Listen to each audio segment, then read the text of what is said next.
I'm 32 now, and when I look back, it still feels surreal how quickly my marriage unraveled. I met Kitten when I was 27. She was 25 then, bright, warm, and a little restless in a way I didn't fully understand at the time. We've been married for 3 years, together for 5, and up until recently, I thought we were building something solid. I'm a licensed paramedic, earning around $85,000 a year with overtime. Long shifts, a lot of stress, but it pays well and I actually feel proud of what I do. Kitten works at a small publishing house as an editorial assistant, pulling in about half of what I make. We live in a townhouse I bought outright after my father passed. I inherited a decent chunk and put it straight into property.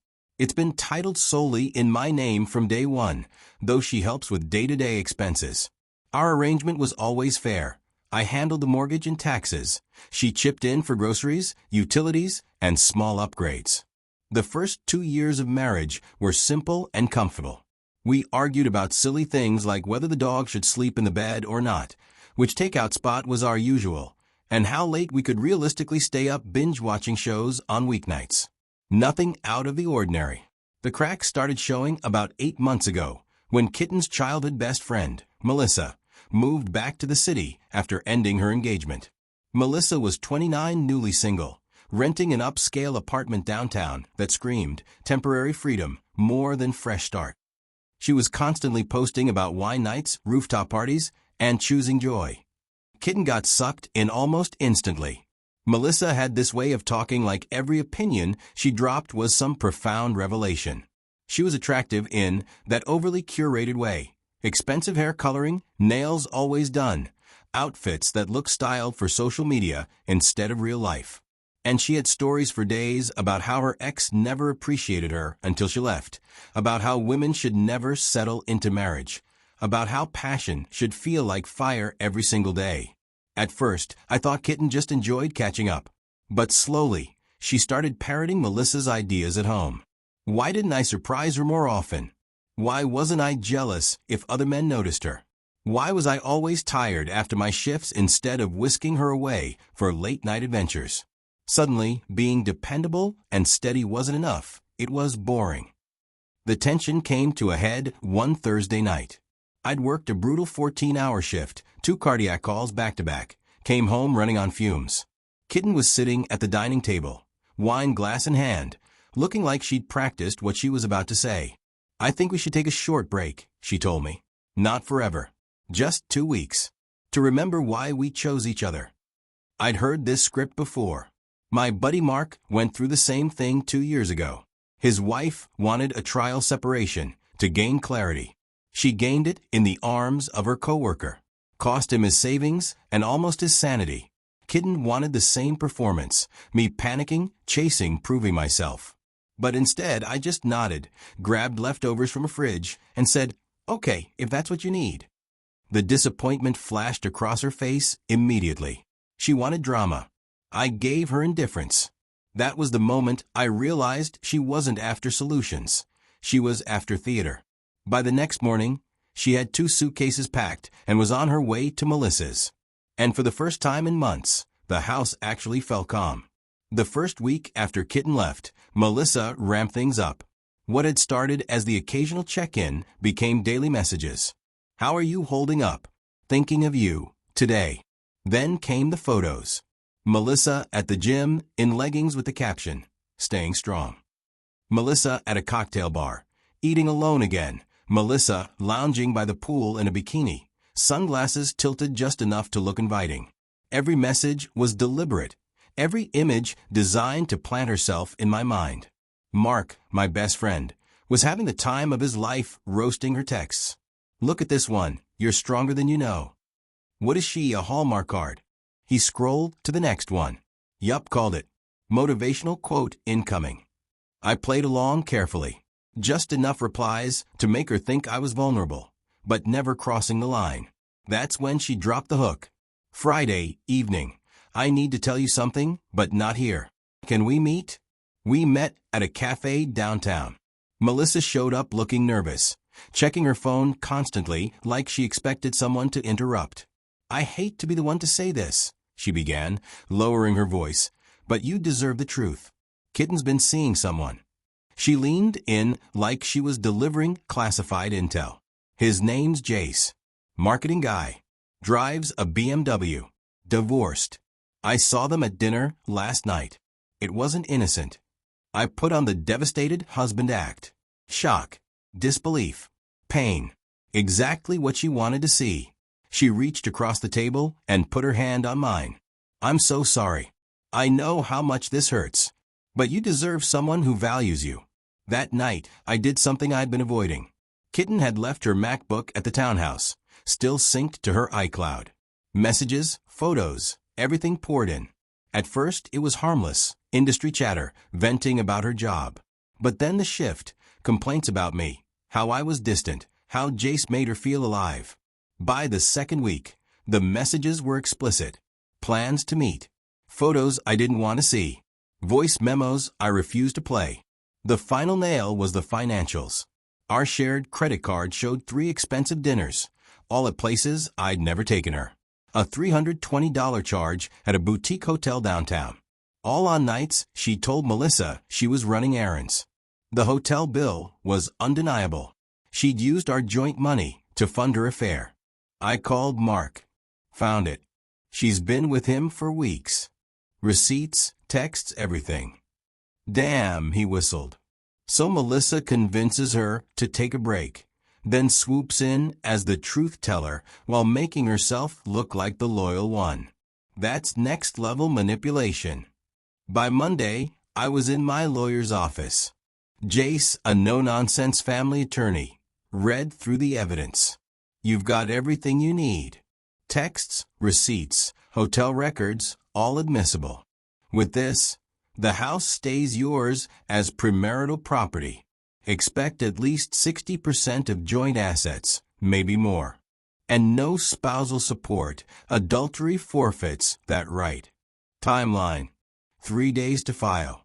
I'll make it airtight. Those 3 days were surreal. I went to work, handled calls, saved lives, then came home to silence that felt like relief instead of loneliness. Meanwhile, Melissa kept positioning herself as my rock. Coffee meetups. Hand-holding across the table. I can't believe Kitten would throw away everything for a fling, she said one night. But maybe this happened so you could see who she really is. Then locking eyes. And maybe so I could see who you are, too. Mark nearly fell out of his chair laughing when I told him. She actually said that? What is this, a bad rom-com? Next she'll be talking about fate and soulmates. Thursday morning, Kitten was served at her office. The process server delivered the envelope clean and professional. By noon, she called. What the hell is this? Divorce papers. With evidence of adultery. It was just a break. We were going to work things out. You worked it out at the Omni with Jace. I've got the bill to prove it. Silence. Then sputtering. How did you? Your MacBook. Synced to iCloud. Every text. Every photo. Every lie. She tried denial. Tried claiming confusion. Then anger. You can't just throw our marriage away. I'm not. You did that when you started sleeping with him. Her mask slipped completely. You know what? I don't regret it. Jace actually appreciates me. He makes me feel alive. Not like you, dragging in after your shifts, reeking of antiseptic. At least he has a real career. There it was. 3 years of marriage reduced to a sneer at the job that paid for her car, vacations, and half her bills. The same job she'd bragged about when people asked what her husband did. Good luck with that, I said. Hope Jace knows what he's getting into. The divorce dragged for 4 months. Kitten demanded half of everything, including the townhouse, until her lawyer explained adultery tilted the scales. She melted down so badly, in one meeting, she had to be escorted from the building. Meanwhile, Melissa hovered like a vulture. Constant texts, coffee dates, whispers about our connection. By May, The settlement was final. I kept the townhouse, my savings, my retirement account, and 65% of joint assets. Kitten walked with her car, her personal belongings, and her student loans. No support, no claim on the house. That evening, Melissa invited me to celebrate at an upscale restaurant. Appetizers shaped like art installations, $20 cocktails, the kind of place Kitten always wanted me to take her. Melissa arrived dressed like she'd been planning this night for months. "I'm so proud of how strong you've been," she said, eyes shining like we were already a couple. I just smiled, letting her think this was her victory. She had no idea what was coming next. Ashley's hand lingered on mine across the table. "And now," she said softly, "we can finally be honest about what's been building between us." I stared at her. Perfect makeup, designer dress, that predatory smile she'd probably practiced in the mirror, and felt nothing but disgust. "Ashley, there's something I need to tell you." Her eyes brightened. "What is it?" "You destroyed my marriage." The color drained from her face. "What?" "No. I helped you see what Ella really was. You encouraged her to cheat. Then you ran to me with the evidence like some loyal friend. You wanted her out of the way so you could take her place. That's not true. I would never." "You absolutely would. And you did." For the first time since I'd known her, Ashley actually looked shocked. I pushed back from the table, tossing a couple of 20s down. "The saddest part is that you honestly think I'd want someone who could do what you did." "Where are you going?" "We haven't even had dinner." "I'm going home. Alone. To the house I kept because I was smart enough not to trust people like you." "What about us?" she asked, desperation cracking her voice. "There is no us. There never was. You're toxic, Ashley. All you do is destroy." She opened her mouth to argue, but I wasn't done. I had already set the stage. An hour earlier, I texted Ella. "Ashley wants to confess something about Scott. Said you need to hear it." She couldn't resist. Right on cue, Ella stormed through the restaurant doors 10 minutes later, eyes scanning for her target. "What's she doing here?" Ashley's voice squeaked. "Ladies," I said, standing, "you've got a lot to talk about. I'll leave you to it." As I walked out, I called Stefan. "Dude, Meridian Restaurant. Get here now." "What's going on?" The life coach is about to get a reality check. By the time he pulled up, chaos was in full swing. Through the glass, we saw Ella and Ashley screaming across the table. A water glass shattered against the wall. A purse was emptied. Bread rolls were flying. Diners scattered, phones out, recording everything. The manager tried to intervene and got shoved aside. A minute later, both women were on the floor, clawing at each other like wildcats. Stefan whistled. "This is better than pay-per-view." He dialed 911 with a grin. "Yeah, police? Big brawl at Meridian. Better bring backup."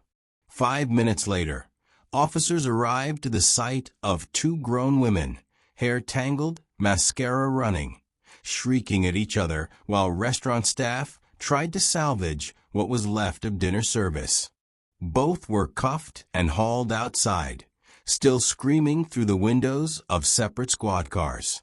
The next morning, Ella called me collect from county jail. "This is all your fault," she spat. "How exactly is your bar fight my fault? You set us up. I told you the truth. What you two did after that. Your choice. You have to bail me out. I'm your wife. Correction, ex-wife, as of yesterday. And no, I don't have to do a damn thing." She begged, cursed, and finally hung up when I told her to watch me. Both women spent the night in holding and paid fines for disturbing the peace. Ella got slapped with an $800 bill for damages. The video of their fight hit TikTok before they were even booked. 80,000 views in a week. The top comment: when keeping it real goes wrong. Scott dumped Ella once he realized he'd been used as a pawn, and then humiliated on the internet. Last I heard, he ghosted her so hard she started showing up at his office, forcing his company's security to get involved. Ashley tried apologizing, then accusing, then begging, until I finally blocked her number after she showed up at my door uninvited. These days, the house feels like mine again. No decorative pillows that served no purpose. No overpriced candles I wasn't allowed to light.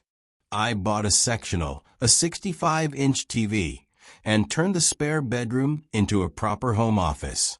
Funny thing about trash, if you're patient enough, it really does take itself out. And in my case, it took each other out along the way.